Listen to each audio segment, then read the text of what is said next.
Welcome back, everybody. It's a brand new episode of 5 Minute Majors. I'm your host, Derek Harper. Let's start off this episode wishing the best to Tri-City Americans player Terrell Goldsmith. Suffered a horrific injury, fell to the ice during a fight, and was carted off the ice, and the game was postponed. So the Seattle Thunderbirds and Tri-City Americans will play that at a later date. But it's good to hear he is doing well and aware at the hospital and gave a thumbs up to the fans.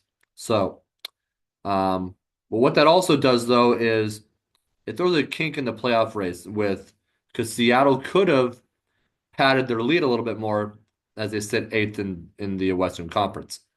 So Wenatchee now has a chance to kind of pull closer to them as they were set to play Wednesday night at Kamloops. So that'll be interesting to see. The Eastern Conference is pretty much locked in. The Swift Current Broncos, they just haven't officially locked it in, but it's pretty much set. They have a pretty big lead and a stronghold on eighth in the East. So we'll see what happens after Wednesday's slated games, which we'll keep you posted in the next episode. But as for the WHL, going from Swift Current, we'll stay in the Eastern Conference. Saskatoon Blades forward Hunter Lang named WHL Player of the Week with 4 goals and an assist for 5 points in 2 games. Pretty impressive there.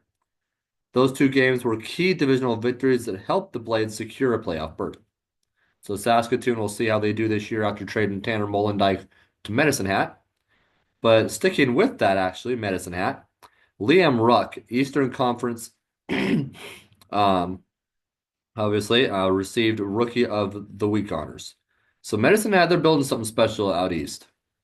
I mean, you see Tanner Molendyk, you see Gavin McKenna, just an all-around solid team there.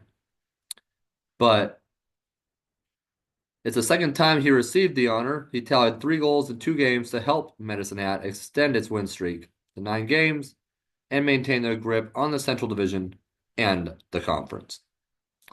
But in the Western Conference, Vancouver Giants goaltender Burke Hood, for the second time this season, named Goaltender of the Week. And let me emphasize, he is a rookie. So he went 2-0-0-0 with a 1.00 goals against average and a stellar 972 save percentage. That's pretty impressive. As far as the power rankings go, we'll have to touch on that. The WHL saw Spokane Chiefs land at 4, Everett at 6, and the Calgary Hitmen at 8. So I think Calgary still gonna maybe be, I think they could be in the Eastern Conference Finals with, along with the Medicine Hat Tigers. Obviously, we'll see where those 2 teams shake out. But not much change this week in the power rankings. QMJHL, Moncton Wildcats, they sit at 1. Also saw this year's Memorial Cup host, the Rimouski Oceanic, slide in at 3, and excuse me if I butcher this, but I believe it's Blainville Boybrand Armada at 10. As for the OHL, in addition to London, who sat at 2, they saw the Kitchener Rangers land at 7 and the Brantford Bulldogs at 9. And we also had this week's team, or this week we saw the CHL Team of the Month come out. You can go more in depth on this episode on juniorhockey.io, but Thursday, March 6th, it was announced.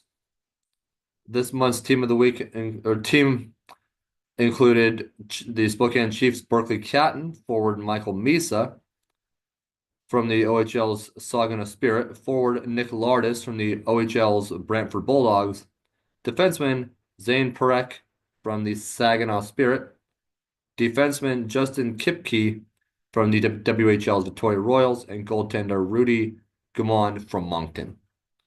So, congratulations to all those players. Obviously, Berkeley Catton and the Chiefs are just tearing it up this season. They are still my pick to win the WHL. I wouldn't be shocked if they meet Everett in the conference finals or at least the second round. We'll see what happens there, how it all shakes out. with the interesting WHL playoff format that went into effect a handful of years back. But we'll see what happens there.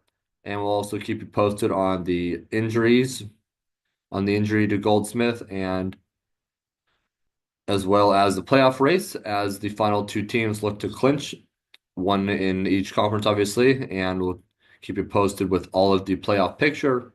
I think it's going to be an interesting playoff picture this year. The Portland Winterhawks kind of jumping between that 4 or 5 area, 6 area. So we'll see if they might battle the Victoria Royals or what happens in that first round once everybody's locked in and once the seeds shake out. So until next episode, I'm